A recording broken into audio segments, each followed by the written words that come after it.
Hello, everybody, and welcome to NASCAR.com GarageCam. I'm your host, Matthew Dillner. Mobile One GarageCam from Bristol Motor Speedway, the Last Great Colosseum here in Bristol, Tennessee. And what a beautiful sight the sunshine is right now. After a little bit of rain, we had rain here on Wednesday with the Truck Series and the NASCAR Wheel and Modified Tour. Yesterday, the Xfinity Series practicing here, and some rain then too. So, you know, the mountains in the summer, a lot of humidity, and of course a little bit of rain expected throughout the weekend, but also beautiful weather. The sunshine right now shining down on these NASCAR Sprint Cup Series stock cars as we take you on a behind-the-scenes tour. Well, it's garage cam, but it's open air, pit road garage cam, kind of old school right here, short track style. And one of the greatest short tracks that has ever been here, Bristol, Tennessee. Let's talk about the story of the weekend, though, and we'll be talking about it throughout the weekend on NASCAR.com. Make sure you tune in. Our lead reporter, Jonathan Merriman, Chris Rice. I'm sure we'll be talking about this a lot. But here at Bristol, the biggest story, these turns right here. Why? Well, because they sprayed VHT on the bottom groove, which is a sticky substance. It's a chemical compound. And you ask, well, what's the big story about that? Well, it's kind of like a grip strip on the bottom of this racetrack, so it's changed the dynamic of racing here at Bristol already. Wednesday, the Truck Series, obviously a different racetrack. Yesterday in practice, the Xfinity Series, obviously a different racetrack. Trying to get that bottom groove to be the big groove here again at Bristol. The top groove still works, but the bottom is the fast way around. Still some challenges to running that bottom. It's not so easy. This should be a very interesting weekend indeed for these practices and races. Tonight, the NASCAR Xfinity Series rolls out for their race. And, of course, Saturday night, the Bass Pro Shops NRA night race at Bristol. It's quiet here, which is rare at Bristol. Kind of sounds foreign right now because usually this weekend is laid out to where the Xfinity Series is practicing right now, but the Xfinity Series came here yesterday and ran a practice session. The second session rained out, but the Cup cars here getting a little break, a little lunch break. You might be watching on NASCAR.com Press Pass.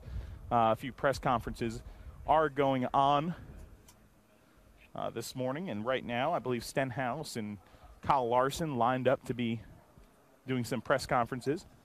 Matt DiBenedetto right there, the number 44. The Jacob Construction colors on this medallion, number 44. Brian Scott.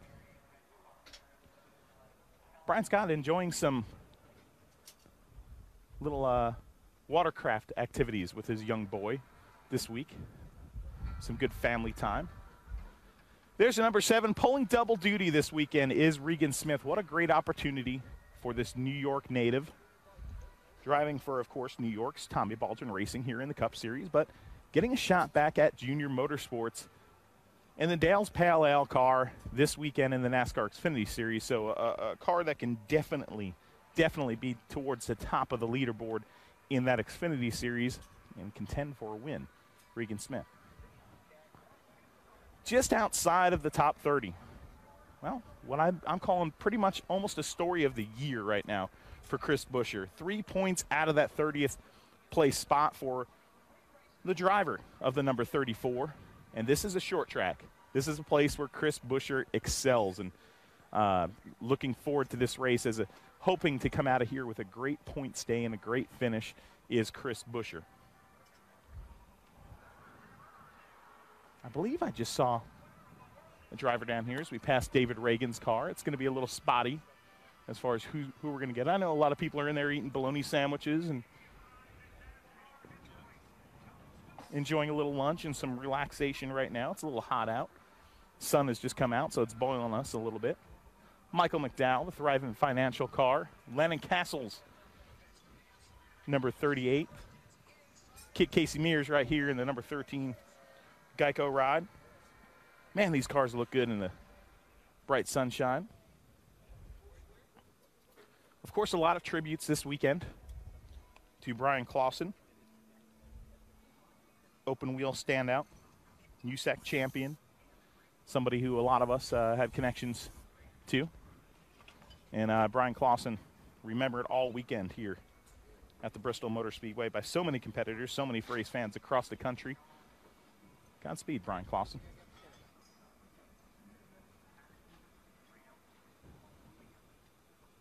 Waffle House on the side of the number 43. And you look at the side of the number 43 and you look at the side of a bunch of cars during that practice session. This place is tough to get around. How tough? Well, you see it right there on that right rear quarter panel right there of the number 43. A little bit of contact. We saw it from a number of competitors there in that first practice. Trying to get a hold of that top groove, a lot of drivers are. Because they know, well, that might be a place where you're going to have to get your car to work so you can pass, because the bottom groove right now seems to be the fastest way around. Looking at drivers during that first practice that were experimenting with both the bottom and the top, it appeared that most cars were running faster on the bottom. Clint Boyer, his best finish here, third, 2008. Hoping for a little short track medicine here to cure what has been a disappointing season for the Kansas native. Danica Patrick. You know, we were talking about Bryan Clauson. I'm just going to say this right now. I'm going to throw this out there to you NASCAR fans that may not know this. But if you follow the Knoxville Nationals, one of the biggest sprint car races there is this past weekend on our off week, a lot of Cup guys were up there, of course. Tony Stewart, Ricky Stenhouse. Danica was up there with her boyfriend. Here's what I respect the most. Danica Patrick was up there, not just sitting in a trailer with Ricky Stenhouse, but she was in a souvenir hauler for a good portion of the weekend, selling Bryan Clauson merchandise. She didn't have to do it, but she did it. And I got a lot of respect for that. That's pretty cool. You see the Ford EcoBoost number 16 being pushed in by these boys. Man, it's so weird to have a quiet garage cam. Danica, 9th place in the spring of last year. Still her best finish. Greg Biffle, still yet to get a win here in the Cup Series at Bristol Motor Speedway.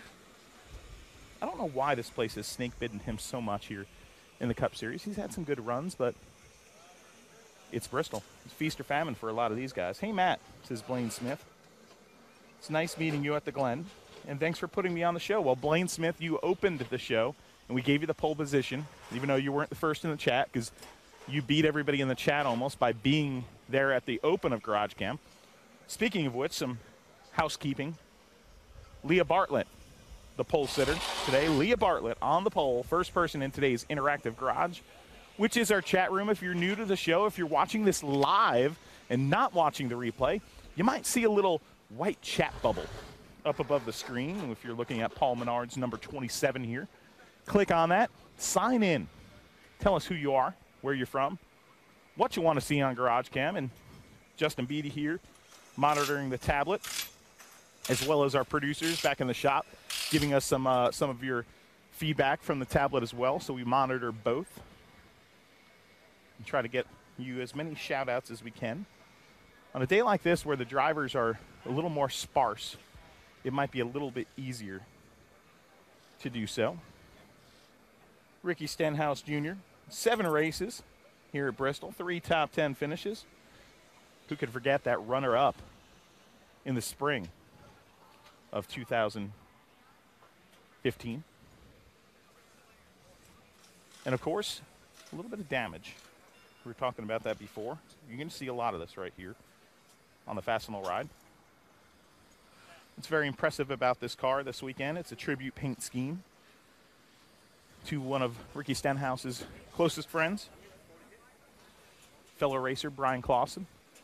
This paint scheme brings back some memories for me, too. I think I was working with ESPN back in the day when Clauson got his first shot here in NASCAR with Chip Ganassi Racing. 2008, running the Fastenal car, number 40. It was this very paint scheme right here that he ran. So Ricky going to the fine folks at Fastenal and asking them if he could run this paint scheme as a tribute to his fallen friend. And Fastenal said yes. I mean, it's a beautiful paint scheme and a beautiful tribute to Bryan Clausen.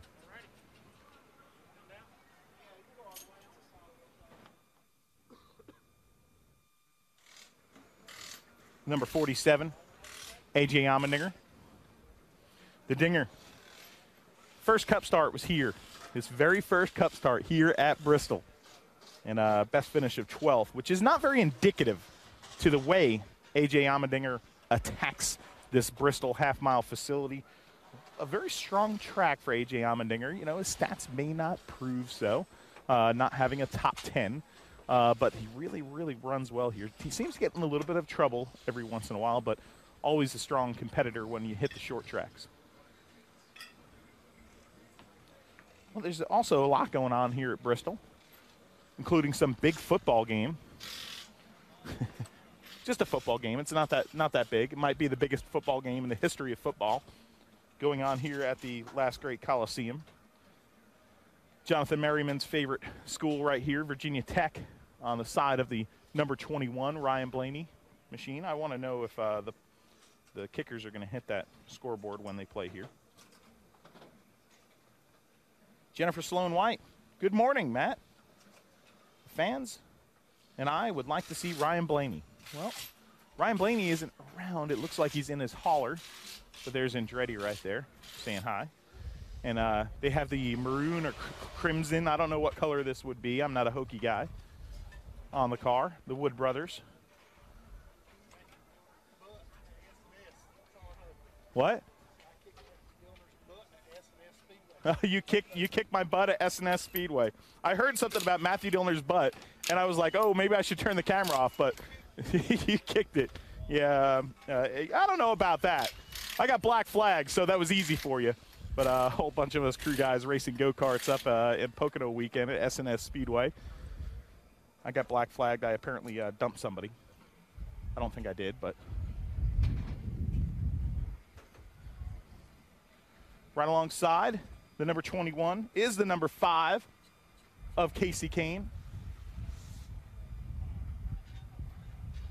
Casey Kane, a one-time winner here, 2013. What a win it was, though. I'll tell you what, that battle between him and Matt Kenseth was spectacular for that win. Now, 2012, this place was ground down and kind of resurfaced again. And a lot of people complained about it, but I thought that race right there in 2013 with Casey Kane going side by side for the last handful of laps with Matt Kenseth was absolutely spectacular. Sure, it wasn't a bump and run for the win, which is, you know, the Coliseum-esque type of race that a lot of people want to see. They want to see the man get thrown into the arena with the lion and see if he can survive. But you know what? That was the definition of pure racing right there. Casey Kane getting that win, and boy, could he use that win again here this weekend. On the bubble of the chase, a lot of these drivers in this neck of the woods here.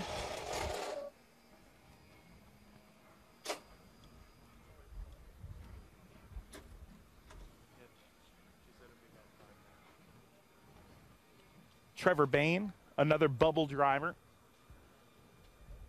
And you see the helmet of Kyle Larson with a tribute to Bryan Clausen, one of his close personal friends right there. Thank you, buddy. Beautiful helmet this weekend for the Huggies Little Movers ride. And you make sure you check out on NASCAR.com. We had a fun video up with Kyle Larson interviewing his son. They did a little Huggies commercial deal and also made a visit to the NASCAR offices. And very entertaining piece, so make sure you check out the videos section on NASCAR.com and check out the Larsons, Little Larson and Big Larson. I don't know if Kyle's big, but quite a funny video, actually. Great job by Chuck Bush and Yeager and the boys back at the shop with that one. Kyle Larson, 7th place finish, his top finish here in the spring of 2015. And I'll tell you what, I'm going to just say it right now. You got to look out for this guy in the Xfinity Series tonight, because I was watching him in practice yesterday. And he was really, really working on figuring out how the top groove is going to work. And I actually think the top groove is what's the groove that's going to win the race. Trevor Bayne one of about, I think, 105 or so drivers that have called Tennessee their home. The Avocair driver, the number 6, from just down the road here in Tennessee.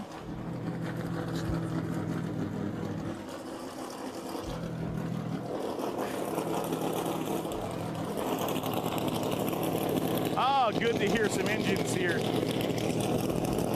A beautiful lunchtime garage cam.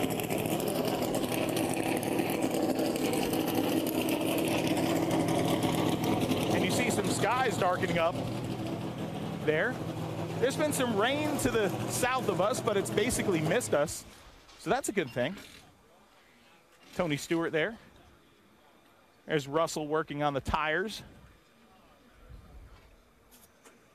Sitting on the tire and filling it up with air. Russell Simpson. Of course, Mobile One. Fine sponsors of NASCAR.com GarageCam. And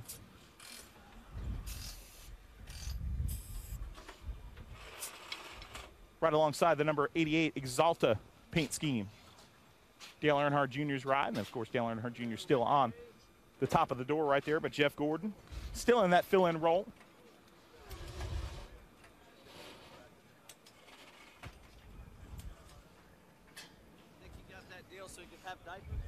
I think he did. I think Kyle Larson did get that deal so he can have some free. I mean, that's a great product sponsor if you think about it. Great point as a photographer passes us by and talks about the Huggies sponsorship on the side of this number 42 car. Yeah, if I've ever seen a product sponsor, that probably works. You know, I'm a big guy, so you could put I'm basically a walking billboard down this pit road. So if anybody wants to sponsor me, I mean, I have an 11-month-old that I'm trying to feed here by doing GarageCam and working hard with our NASCAR.com team. But, you know, I could use a product sponsor like Huggies as well.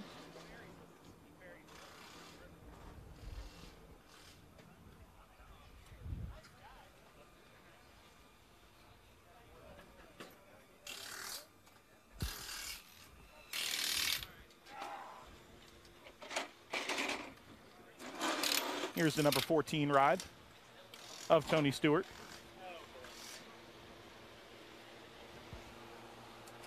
And, of course, the 88 right here of Jeff Gordon. Looking at the radar here, there is rain around the area. Hopefully it's going to skirt us. We're all hoping that, of course. We'd like to stay dry here and not use any car covers today. Enjoying the sunshine, getting shown some radar here by a crack meteorologist. What's your weather forecast? It's going to rain in about 10 minutes. Well, hopefully GarageCam will be over then. The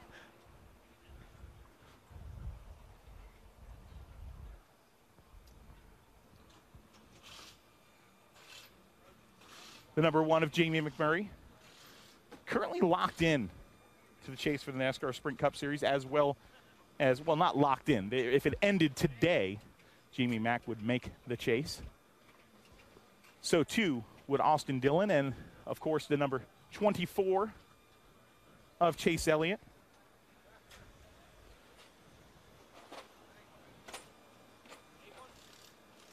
Chase Elliott's crew working on this car right now, and 4 top 10 finishes and 4 Xfinity Series starts, and top 5 in your first Cup start. What is it about this place that just makes you love it? I don't know, man. It's just very situational, and as we've seen in the past few races, you know, restart lanes are important, and good restart lanes, being in the right spot at the right time can lend you a good finish. So I've been pretty lucky there, I think, the past couple trips. Not lucky enough, but we've been all right. So hopefully we can try to improve upon that this weekend. This would be a good time to make an improvement. I know the VHD on the bottom groove is the story this weekend. How is that entry? Because it seems like the sticky grip is really low on entry. How is it landing that car in the entry? Yeah, it's just the grip of the racetrack is overriding the angle that you take at the corner. So, you know, getting to that grip is more important than having the better angle for your center and exit. So that's kind of overrode that, and I think the top's still gonna come in. I think unless they redo it or something happens, I think that we're going to pull that grip up off the bottom, and it's going to be around the top for sure, I think, come race time. All right, Chase Elliott, driver of the Napa Chevrolet here. Top 5 finish in his first Cup start, a 4th place finish for this young Dawsonville driver.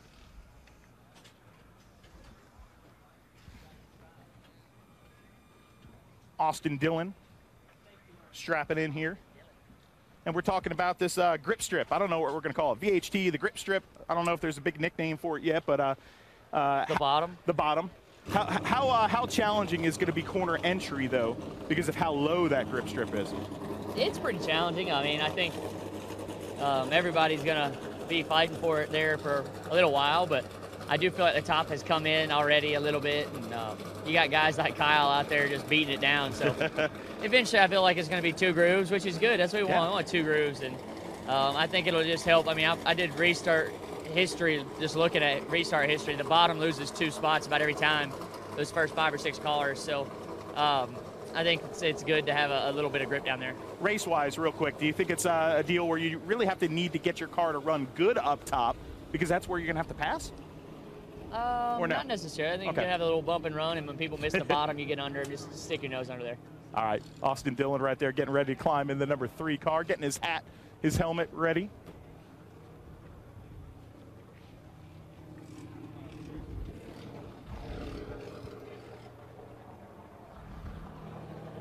Let's roll on down here.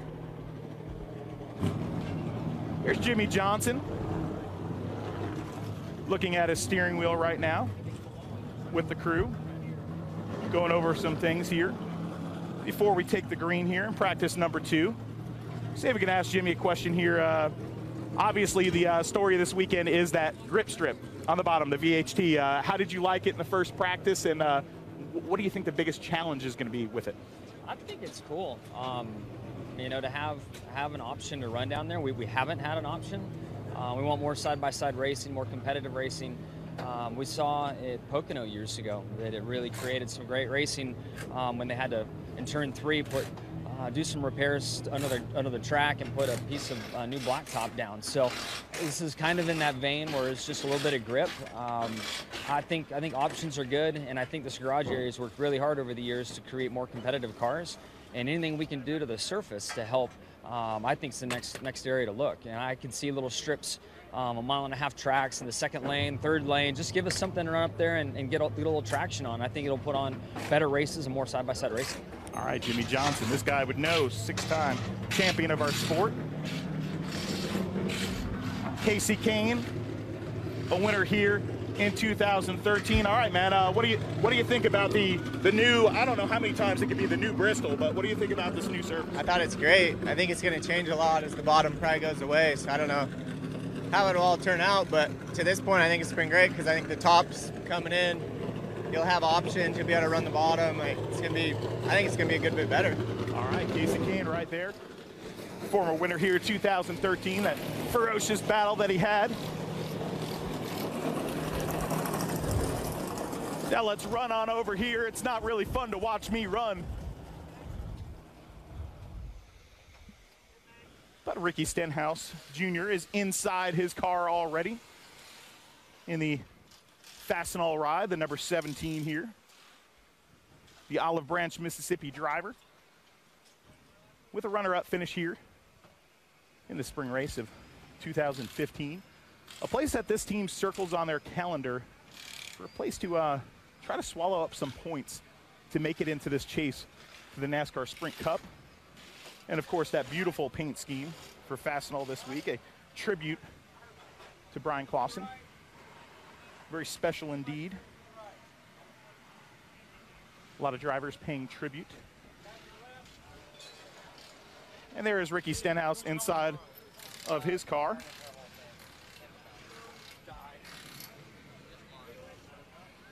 All right, Stenhouse, sitting in your car, getting ready for this second practice, but when you walk up and down pit road here and you see this car, it's just absolutely a beautiful tribute.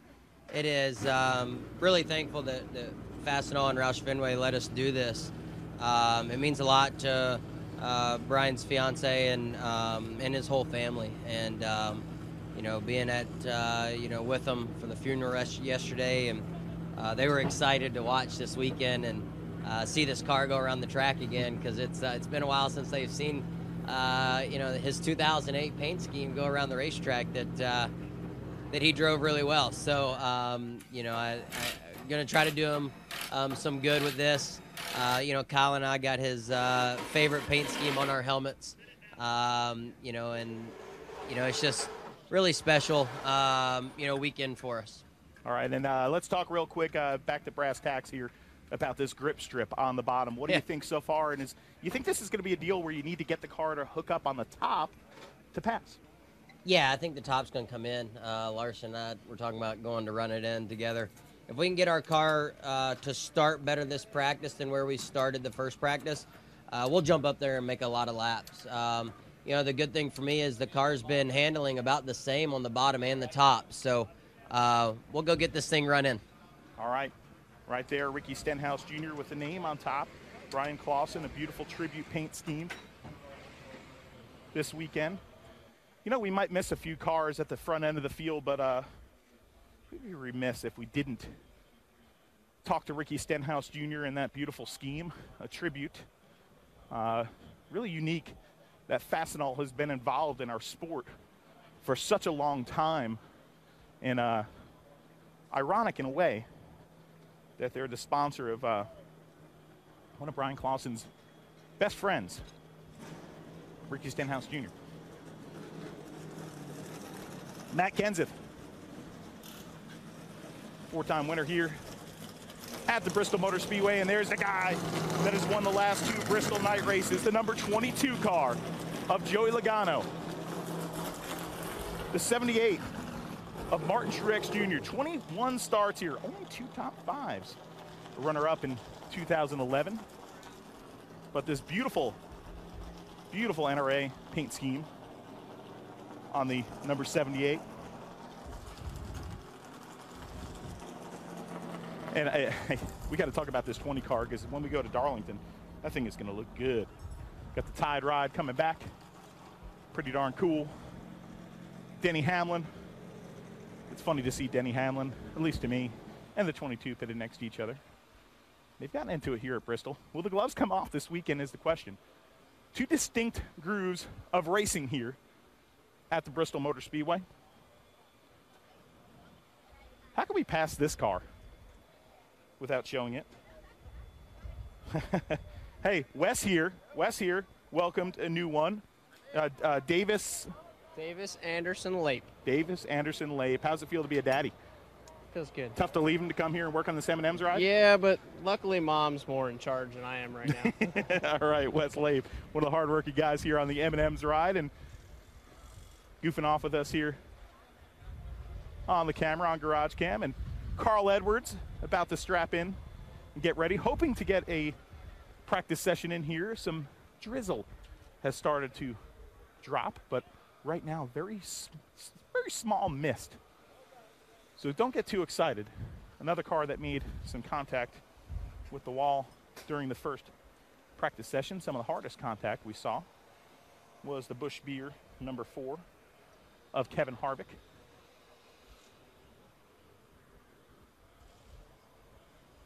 Brad Keselowski, 4 wins on the season so far for the Michigan native, driving the Auto Trader paint scheme this weekend, the number 2.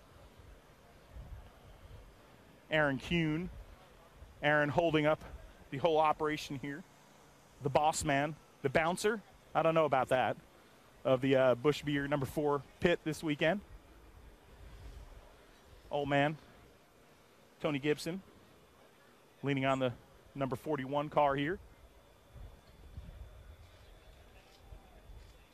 We're about to go green here for practice, but I don't know if it's going to happen. Rain's starting to pour down a little bit more. The candy man right there, Kyle Busch, eating some string cheese. What better way to start up this practice session number 2? Make sure you tune in 8 o'clock p.m. tomorrow night, the Bass Pro Shops NRA Night Race on NBC Sports Network, PRN, of course, Sirius Satellite, XM Radio.